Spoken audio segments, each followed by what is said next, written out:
70 BPSC PT री exam 4 जनवरी 2025 question paper answer की को हम लोग देखेंगे। देखिए फ्रेंड्स, 70 बीपीएससी पीटी री एग्जाम क्वेश्चन पेपर 4 जनवरी 2025 को इस सेशन में हम देखेंगे।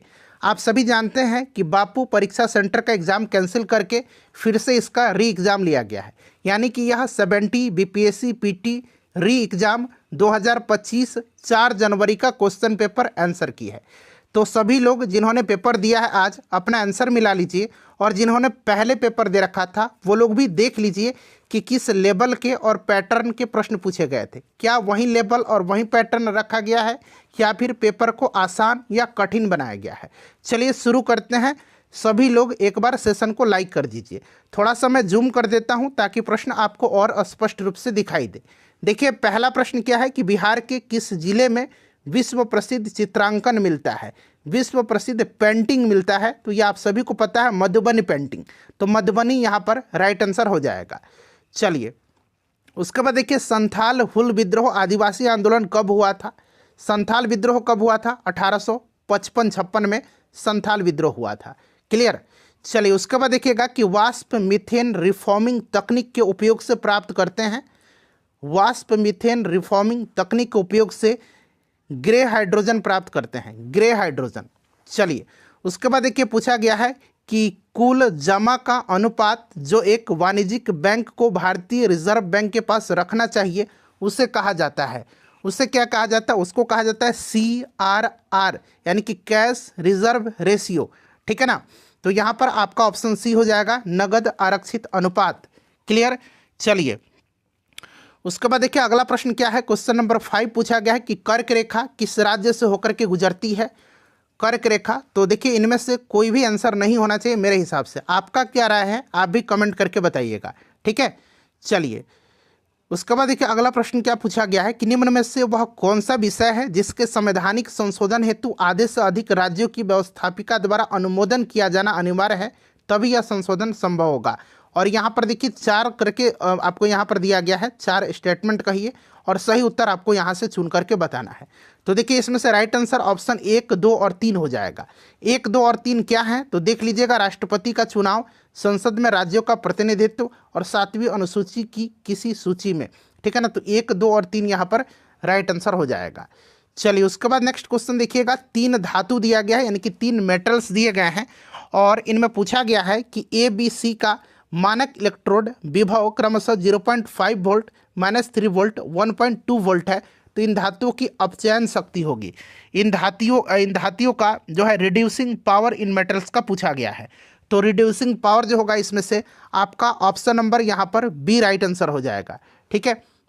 चलिए उसके बाद क्वेश्चन नंबर 8 देखिए, यहाँ पर दिया गया है, सबसे टॉप पर है। पहले क्वेश्चन नंबर 8 है यहाँ पर।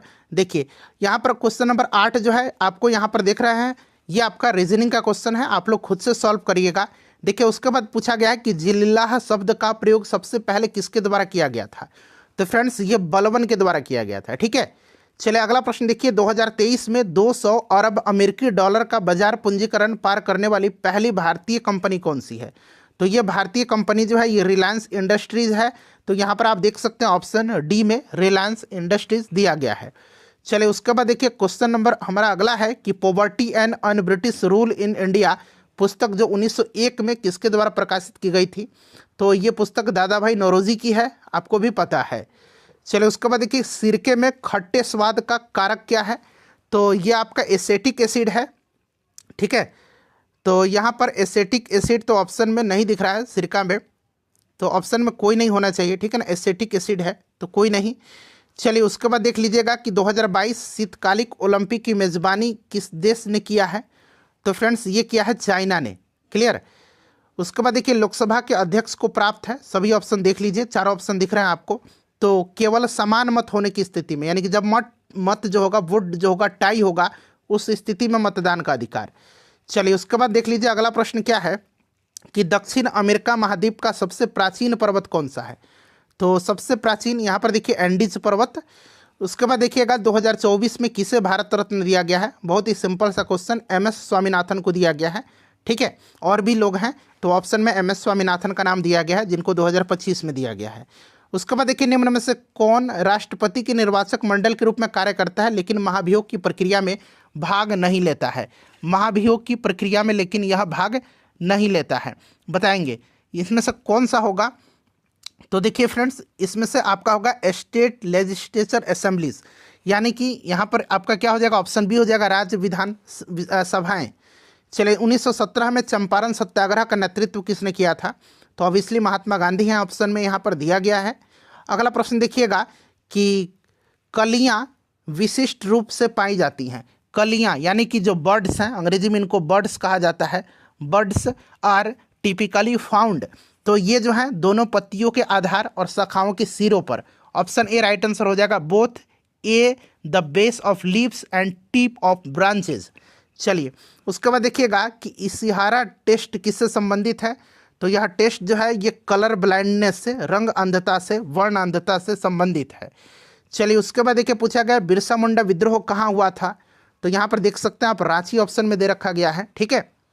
चलिए भारतीय संविधान का कौन सा अनुच्छेद आपातकाल की घोषणा से संबंधित है, तो ये आर्टिकल 352 है, ठीक है, 352 यहाँ पर ऑप्शन में दिया गया है। उसके बाद चलिए अगला प्रश्न है कि मध्य प्रदेश की सर्वाधिक लंबी सीमा किस राज्य के साथ है, तो ये उत्तर प्रदेश के साथ है। उसके बाद देखिए जीएसटी परिषद का चेयरपर्सन कौन होता है, तो ये आपके केंद्रीय वित्त मंत्री होते हैं, क्लियर। उसके बाद देखिए निम्नलिखित में से कौन सा राजकोषीय नीति का उपकरण है, राजकोषीय नीति का उपकरण इसमें से कौन सा है, ये आपसे पूछा गया है। तो राजकोषीय नीति का उपकरण इसमें से कौन सा होगा, तो फ्रेंड्स ये आपका टैक्सेस, कर हो जाएगा, ठीक है ना, कर टैक्स होगा, ठीक है। चलिए उसके बाद देखिएगा कि तारीख़ फिरोज शाही किसके द्वारा लिखी गई है, तो ये जियाउद्दीन बर्नी के द्वारा शायद लिखी गई है, ऑप्शन में तो बर्नी नहीं दे रखा है, पता नहीं इसका आंसर क्या होगा।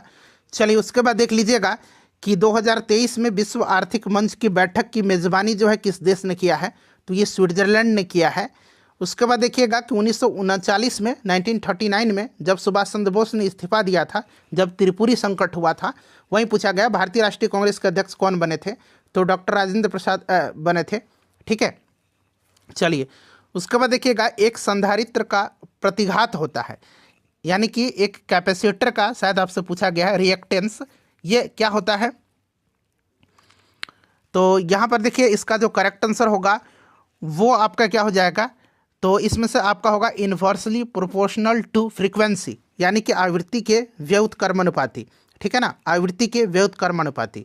2023 में COP28 का जो जलवायु शिखर सम्मेलन हुआ था उसकी मेज़बानी किस देश ने किया था, 2023 वाला आपका UAE दुबई में हुआ था, संयुक्त अरब अमीरात में, ठीक है। चलिए उसके बाद देखते चलिएगा, ये हो गया हमारा पहला क्वेश्चन से लेके इधर मैंने करा दिया है आपको।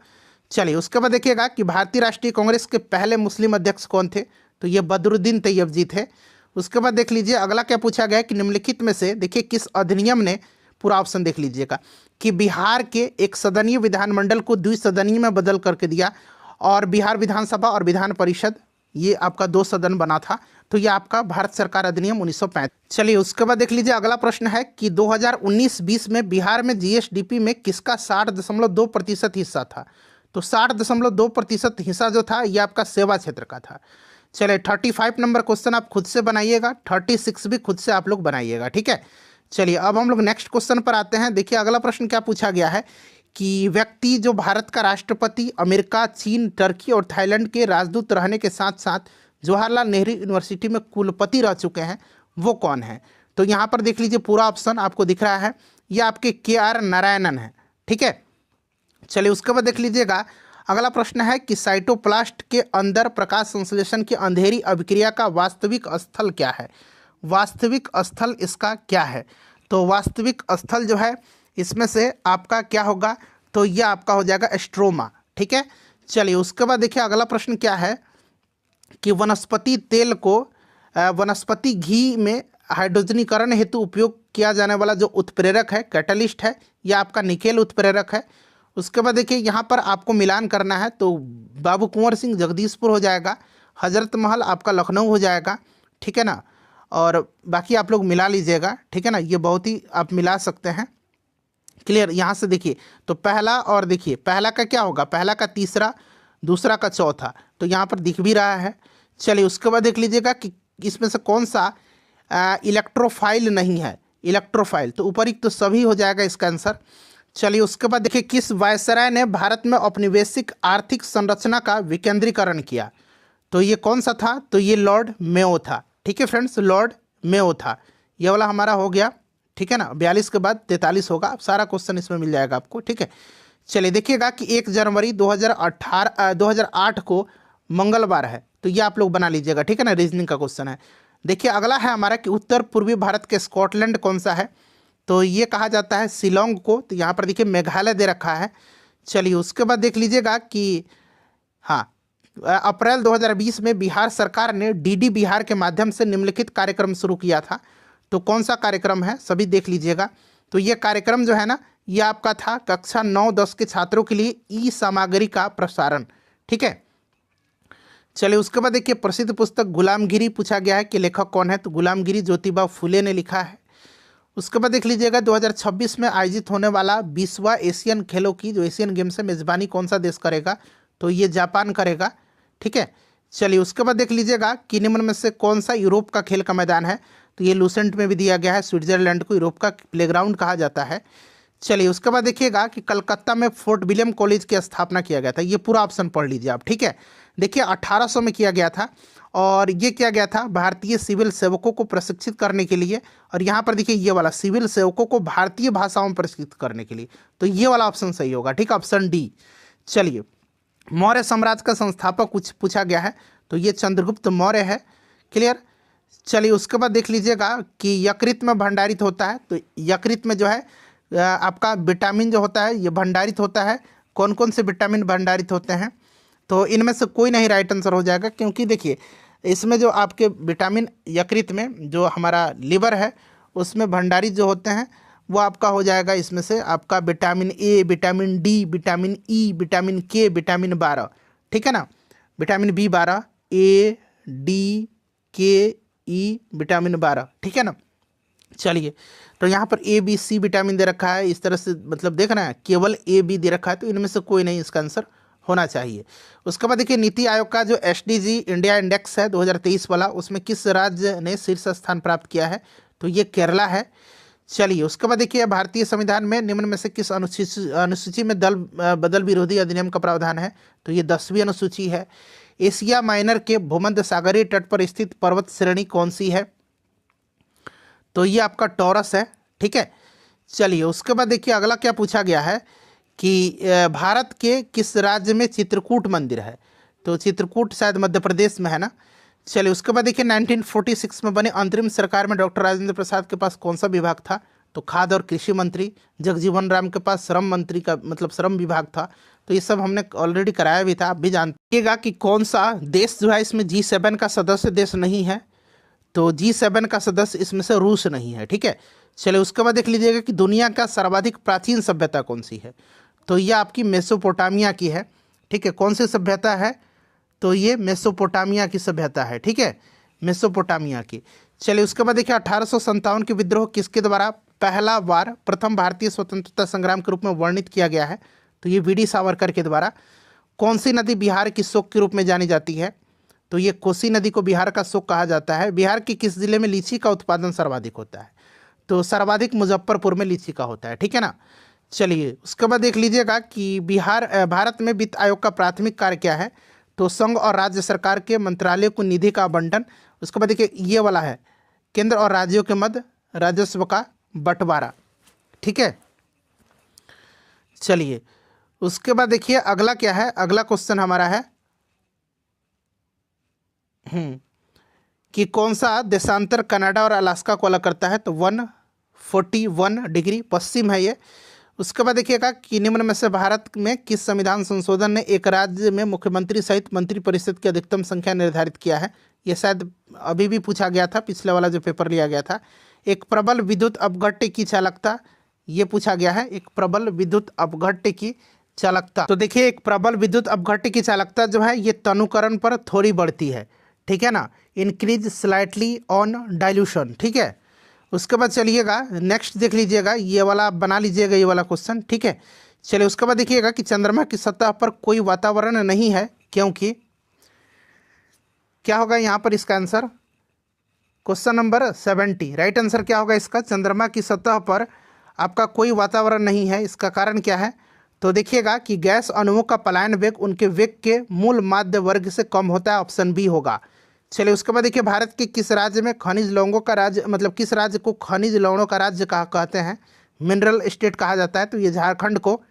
चलिए उसके बाद देखिएगा, ग्रे क्रांति संबंधित है, तो ये आपका उर्वरक से। चलिए उसके बाद देखिए, कोसी मैदान की समुद्र तल से औसत ऊंचाई कितना है? तो ये आपका 30 मीटर है, ठीक है ना। ये ऑलरेडी प्रीवियस ईयर का क्वेश्चन है।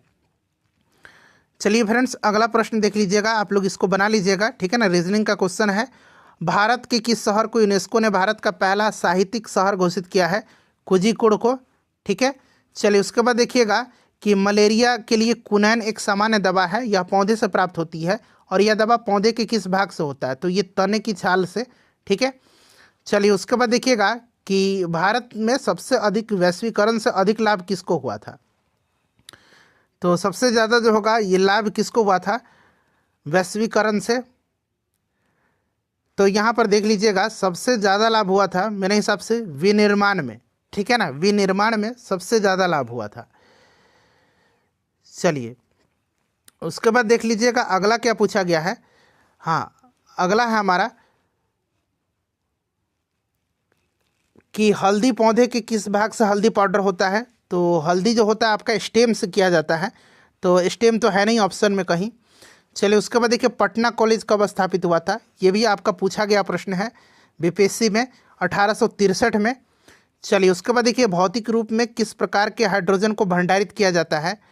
तो ये भंडारित किया जाएगा आपका किसका? बताइए करेक्ट आंसर क्या होगा? करेक्ट आंसर इसका क्या होगा बताइए, किसका उपयोग किया जाता है?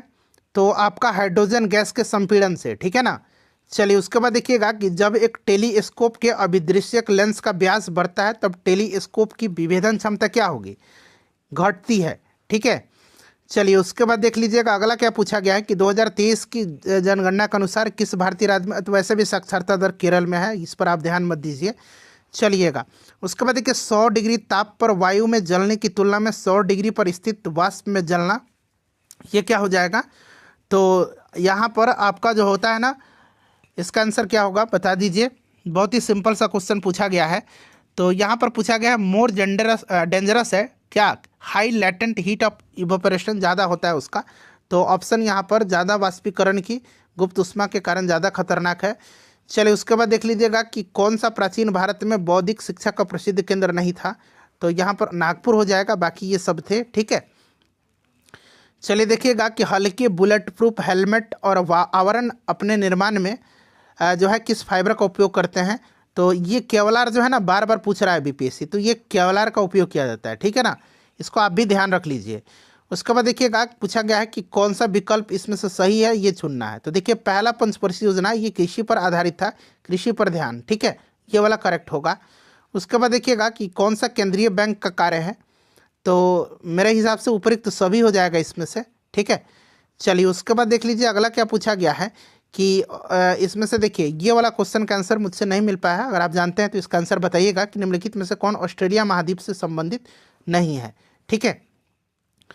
चलिए उसके बाद देखिएगा कि अशोक के स्तंभ पर कौन सी लिपि लिखी गई है? तो ये आपकी ब्राह्मी लिपि है। उसके बाद देखिए 2024 में इटली के प्रधानमंत्री, तो ये जॉर्जिया मेलोनी है। अगला है हमारा कि मैकॉले ने, जो लॉर्ड मैकाले था, वो भारतीय शिक्षा पर अपना प्रसिद्ध मिंट कब, मैकाले मिंट जिसको कहा जाता है, कब जारी किया था? तो फ्रेंड्स ये 2 फरवरी 1835 को जो है जारी किया था, ठीक है। तो इसको भी आप ध्यान रख सकते हैं। चलिए उसके बाद देख लीजिएगा अगला क्या पूछा गया है कि, हाँ ये बना लीजिए, रीजनिंग का क्वेश्चन है, ये भी आप बना लीजिए। और देखिए स्थानीय प्रेस अधिनियम की अनुमति, तो देखिए उसमें होता था क्या कि यदि समाचार पत्र में कुछ भी आपत्तिजनक है तो पूरा समाचार पत्र की संपत्ति जब्त कर ली जाएगी, ठीक है। तो इसको आप ध्यान रख लीजिए। चलिए उसके बाद क्या है अगला क्वेश्चन, उत्तर प्रदेश में हिमरेखा की औसत ऊंचाई, तो ये आपका 4500 मीटर। उसके बाद देखिए अखिल भारतीय ट्रेड यूनियन कांग्रेस का गठन पूछा गया है, किस वर्ष हुआ था? तो 1920 में। नेक्स्ट पूछा गया है कि दिल्ली सल्तनत के दौरान जो है, दिल्ली सल्तनत के दौरान मुकद्दम पद का इस्तेमाल किन के लिए किया जाता था? तो ये गांव के सरपंच थे उनके लिए, ठीक है। चलिए उसके बाद देख लीजिएगा कि बिहार के किस जिले में मखाना का उत्पादन सबसे अधिक होता है। तो इसमें से अगर बात करें तो मधुबनी हो जाएगा। चलिए उसके बाद देख लीजिएगा कि एक्सरे का वह गुण यह है कि उन्हें विक्षेपित किया जा सकता है। तो देखिए इनमें से कोई नहीं राइट आंसर होगा, ठीक है, उपरोक्त में से कोई नहीं होगा इसमें से।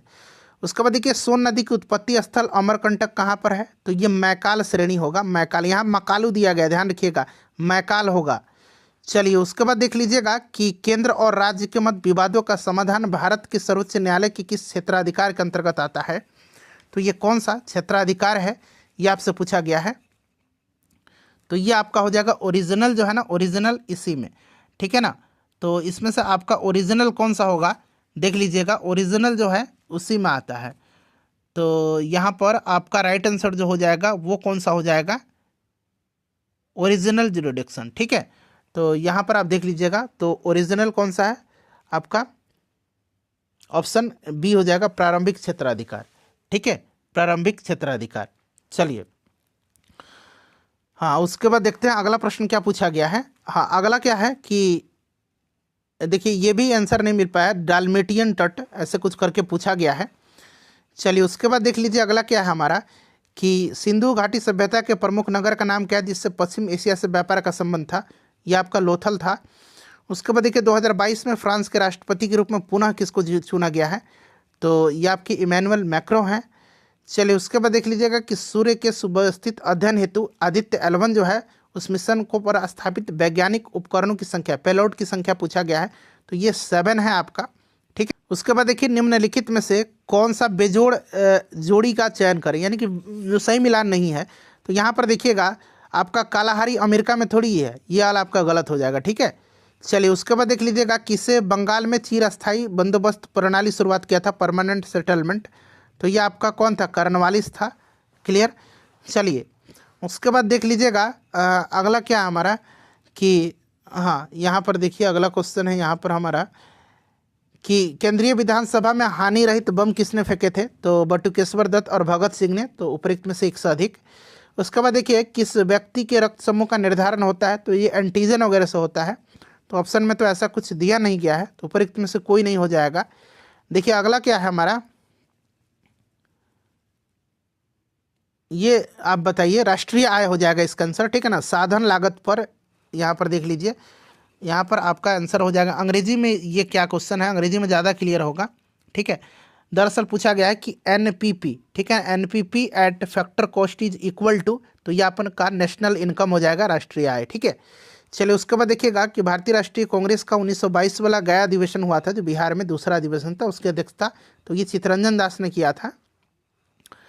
उसके बाद देखिए चुंबकीय फ्लक्स के मापन की इकाई पूछा गया, चुंबकीय बल के मापन की इकाई, तो ये टेस्ला है।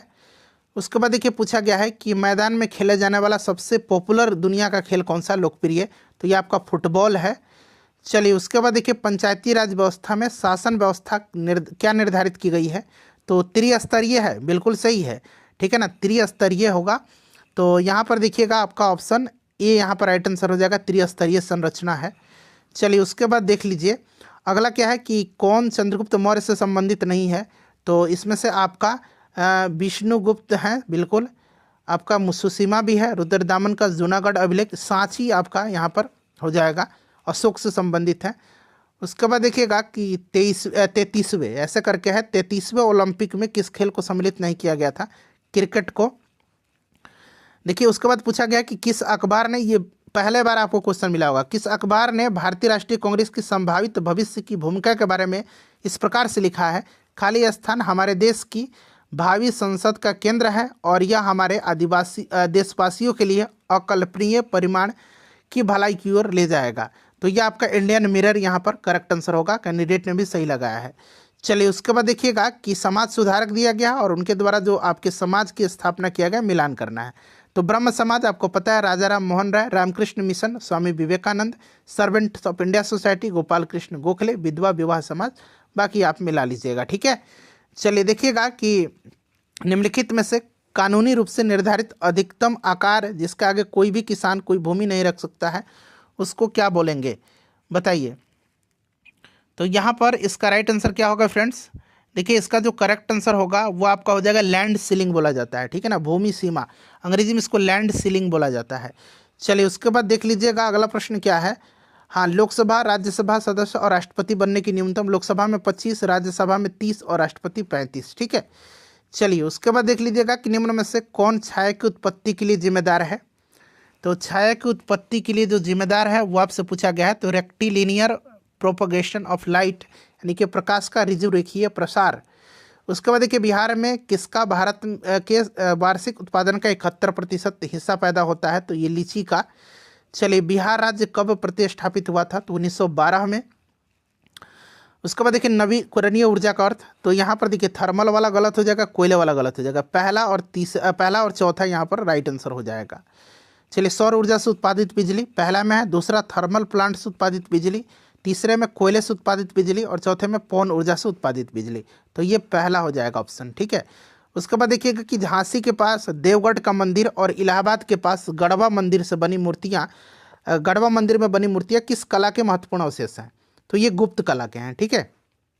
चलिए देखिए भारत सरकार अधिनियम 1935 के तहत बिहार विधान परिषद के प्रथम निर्वाचित सभापति पूछा गया है, इलेक्टेड पूछा गया है, निर्वाचित। तो ये राजीव रंजन सिन्हा है। वैसे पहले सभापति राय बहादुर सतीश चंद्र थे, गवर्नर के द्वारा इनको चुना गया था, लेकिन इलेक्टेड राजीव रंजन सिन्हा है। चलिए भारत के प्रथम 3D मुद्रित मानव रोबोट का नाम क्या है। तो इसका नाम मानव है। क्या है इसका नाम? मानव है, याद रखिएगा। चलिए उसके बाद ब्रिटिश नागरिक जो भारत में रह रहा है किस अधिकार की मांग नहीं कर सकता है। तो व्यापार और व्यवसाय की स्वतंत्रता का। उसके बाद देखिए भारत का सर्वाधिक क्षमता वाला तेल शोधन कारखाना। तो इसमें से अगर वैसे तो जामनगर है, लेकिन इनमें से बात करेंगे तो ये आपका कोयली हो जाएगा जो गुजरात में है। देखिए निम्नलिखित में से किस सूफी सिलसिले की स्थापना बिहार में हुई थी। तो यह आपका कौन सा हो जाएगा? फिरदौसी हो जाएगा, ठीक है। उसके बाद देखिएगा कि पानी में घुलनशील विटामिन कौन सा है। तो पानी में घुलनशील विटामिन, पानी में घुलनशील, तो इसको छोड़ दीजिए, मतलब KEDA को। तो बाकी पानी में विटामिन ए पानी में घुलनशील है, डी और के नहीं है। तो आपका ऑप्शन ए हो जाएगा, पानी में घुलनशील, ठीक है। चलिए उसके बाद देखिए पूछा गया 2023 में नोबेल शांति पुरस्कार किसको मिला था। तो नरगिस मोहम्मदी को मिला था 2023 में। जब कश्मीर घाटी किस प्रकार की घाटी है। चलिए ये आप बता दीजिए आप लोग, ठीक है। चलिए उसके बाद देख लीजिएगा, ये आपका रीजनिंग का क्वेश्चन है, आप लोग बना लीजिएगा। हाँ, इंडियन एसोसिएशन, ठीक है। उसके बाद मद्रास महाजन सभा, बॉम्बे प्रेसिडेंसी, पूना सार्वजनिक सभा। तो ये तो आप आसानी से ही बता देंगे, ठीक है ना। तो यहाँ पर देख लीजिएगा पहला, दूसरा, चौथा, तीसरा, ठीक है। पहला आपका, हाँ ठीक है। चलिए नेक्स्ट क्वेश्चन कर लेंगे। अगला हमारा क्या है कि जब टीके द्वारा, जब हमारा वैक्सीन है, टीका है, शरीर में एंटीजन प्रवेश करता है तब संक्रमण से लड़ने के लिए एंटीबॉडी की उत्पत्ति होती है। तो ये आपका जो है आपका बी कोशिका के द्वारा, जो बी सेल होता है ना, बी सेल, ठीक है। चलिए उसके बाद देख लीजिएगा फ्रेंड्स, अगला प्रश्न क्या है कि भारतीय अंतरिक्ष अनुसंधान जो इसरो है उसके वर्तमान अध्यक्ष, तो अभी शायद सोमनाथ जी हैं, ठीक है। चलिए यूपीआई का विस्तार क्या है? यूनिफाइड पेमेंट इंटरफेस, यूपीआई का फुल फॉर्म पूछा गया है। उसके बाद देखिएगा कि निम्नलिखित में से किस राज्य को लॉर्ड डलहौजी ने हड़प नीति के तहत शामिल नहीं किया गया था। तो इसमें से जयपुर को नहीं किया गया था, ठीक है, जयपुर को। बाकी नागपुर, संबलपुर, सतारा, ठीक है, जयपुर होगा। चलिए उसके बाद देख लीजिएगा कि एक m किलोग्राम भार एवं C कूलम आवेश वाला एक इलेक्ट्रॉन स्थिर अवस्था से V वोल्ट के विभवांतर से गति करता है, तब इसकी अंतिम ऊर्जा जूल में क्या होगी। तो अंतिम ऊर्जा EV हो जाएगा, ठीक है, जूल में। देखिए उसके बाद देखिएगा कि अंतर्राष्ट्रीय संधियों को लागू करने हेतु संसद के द्वारा भारत के किसी एक हिस्से या संपूर्ण भारत के लिए कानून का निर्माण किया जा सकता है, बताइए। तो यहाँ पर हो जाएगा राज्य के सहमति के बिना, ठीक है। चलिए उसके बाद देखिएगा कि निम्नलिखित में से कौन आज़ाद हिंद जो INA था उससे नहीं जुड़ा हुआ है। तो SA डांगे।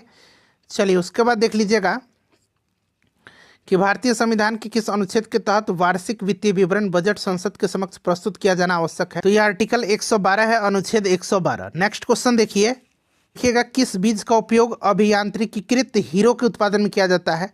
तो यह आपका ग्रेफाइट हो जाएगा। अगला प्रश्न देखिए क्या पूछा गया है कि 2023 में भारत में G20 शिखर सम्मेलन किस शहर में आयोजित हुआ था। तो ये दिल्ली में, नई दिल्ली में हुआ था।